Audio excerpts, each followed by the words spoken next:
Hello hello hello आजच्या व्हिडिओमध्ये तुम्ही बघणार आहात माझ्या घरातल्या या वॉलला मी गणपती डेकोरेशनसाठी यावरून असं कसं ट्रान्सफॉर्म केलं. तर आता लवकरच बाप्पा येणार आहेत आणि बॅकड्रॉप डेकोरेशनसाठी आपण सगळेच ऑप्शन निवडत असतो. तर मीही या वॉलचा यूज करून इथे बॅकड्रॉप डेकोरेशन करणार आहे. दोन्ही बाजूला 2 ट्रेडिशनल चटई आणि त्याच्यामध्ये एक क्लॉथ अटॅच करून त्याच्यावर पेंट करायचं माझं ठरलेलं आहे. मला लक्षात आलंय की माझ्याकडे जे कलर्स आहेत ते कदाचित इनफ होणार नाहीत, त्यामुळे मी क्विकली दुकानात जाऊन काही कलर्स विकत घेते. एक्झॅक्टली कोणते शेड्स यूज होणार आहेत हे माहीत नसल्यामुळे मी थोडे एक्स्ट्रा शेड्सच घेते. त्यांना मिक्स मॅच करून कलर्स बनवता येतीलच. दरवाजा उघड. ह्या प्लेन व्हाईट खादी कपड्याला मी आयर्न केल्यानंतर ओलं करून त्याच्यावरती कलरच्या शेडिंग देणार आहे.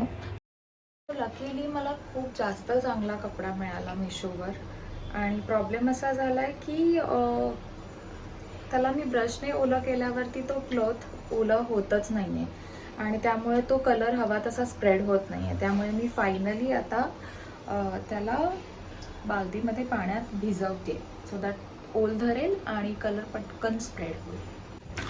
ओल्या खादी कपड्यावर जर आपण कलरचे 1-2 जरी ड्रॉपलेट्स टाकले तरी ते खूप छान स्प्रेड होतात आणि छान शेडिंग देता येते. 2-3 कलर्स मिक्स करून मी ही शेड बनवली आहे आणि ह्याचे ड्रॉपलेट्स मी त्या ओल्या कपड्यावर टाकून शेडिंग देणार आहे. हे असं कमळ पूर्ण क्लॉथवरती काढायचं आता माझं ठरलेलं आहे. नाही, भाजपाचं कमळ हे अजिबात नाही आहे. ही डिझाईन हा शेड मला आवडला म्हणून मी असे काढून घेतलेत पूर्ण कपड्यावरती आणि हे मी पूर्ण कमळांना पेंट करणार. आता मला माझी ताई पण हेल्प करते सगळं करायला. माझी मयुरी ताई, हाय. सोनू ताई,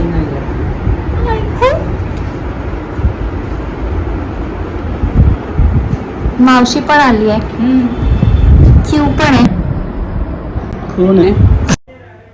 मावशी आणि ताईची मदत झाल्यामुळे त्याच रात्री मी हे क्लॉथ पेंट करून पूर्ण करून टाकलं. मला तरी हा रिझल्ट आवडतो आहे, फायनल रिझल्ट. तुम्हाला हे कसं वाटतं आहे मला सांगा. अजून बाजूच्या चटया पण पेंट करायच्या बाकी आहेत. आवडलं असेल तर लाईक शेअर सबस्क्राईब नक्की करा. क्लॉथ पेंट करून झाल्यावरती आता नेक्स्ट डे मी ही चटई पेंट करायला घेतली आहे. हे केळीचं झाड दोन्ही बाजूला माझं काढायचं ठरलं आहे. बॉर्डर लाईन करून झाल्यावर त्याच्यावरती मी बेस ग्रीन शेड वापरते. त्याच्यावरती थोडंसं येल्लोइश कलरने मी बॉर्डर देते आहे शेडिंग करायला आणि अजून ग्रीनचे काही शेड्स मी यूज करणार आहे. त्याच्याने थोडा छान असा इफेक्ट येईल पानांना. एका चटईवर पेंट करून झालेलं आहे, तुम्ही बॅकग्राऊंडमध्ये बघू शकता. तसंच मला केळीचं झाड दुसऱ्या चटईवर पण पेंट करायचं आहे. थोडी लेंदी प्रोसेस होती कारण चटईवर पेंट करायचं कसं हे मलाही आधी एक्सपिरियन्स नव्हता, पण काल बराच वेळ लागला. तर आता कदाचित कमी वेळ लागू शकतो, पण दुसऱ्या चटईवर पेंट करायला स्टार्ट करूया. पहिले आयर्न करून घेऊ आणि पेंटला स्टार्ट करू. चटईला क्लॉथ टेप करायच्या आधी मी पुन्हा क्लॉथ आयर्न करून घेतला, त्याच्याने ते चांगलं स्टिफ राहतं.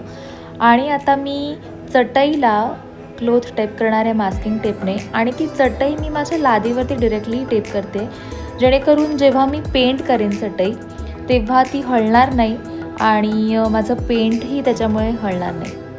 तर पुन्हा मी बॉर्डर लाईन करून घेतली आणि सेम प्रोसेस मी पुन्हा रिपीट करते. पहिले बॉर्डर लाईन करते आणि त्याच्यानंतर ग्रीन्सची बेस शेड देणार आहे. बेस शेड दिल्यानंतर त्याच्यावरती येलोइश शेडने मी शेडिंग करणार आहे आणि ग्रीनच्याच वेगवेगळ्या शेड्स यूज करून पानांना छान असा इफेक्ट येईल असं पेंट करणार आहे. चटईमधून असा पूर्ण रंग खाली लीक झाला आहे. असो, फायनली 5 ते 6 दिवसांच्या अथक प्रयत्नानंतर माझं हे बॅकड्रॉप रेडी झालेलं आहे आणि त्याला आम्ही खिळे ठोकून फिक्स केलं आहे वॉलला. टेबल डेकोरेशन पण पूर्ण करून रात्रीचे 2 वाजले आहेत आणि आम्ही आता पुढची तयारी करायला घेतली आहे, कारण दुसऱ्या दिवशी सकाळी गणू बाप्पा घरी येणार आहे. पुढच्या व्हिडिओमध्ये तुम्हाला बघायला मिळणार आहे की कसं आम्ही गणू बाप्पाला घरी आणलं, कसे गणू बाप्पाचं स्वागत झालं आणि कशी गणू बाप्पासाठी मोदक बनवले, धमाल केली, मित्रमंडळी आली, घरातली मंडळी आली आणि खूप काही केलं. बघायला नक्की विसरू नका पुढच्या व्हिडिओमध्ये गणू बाप्पा होम कमिंग डे 1. बाय.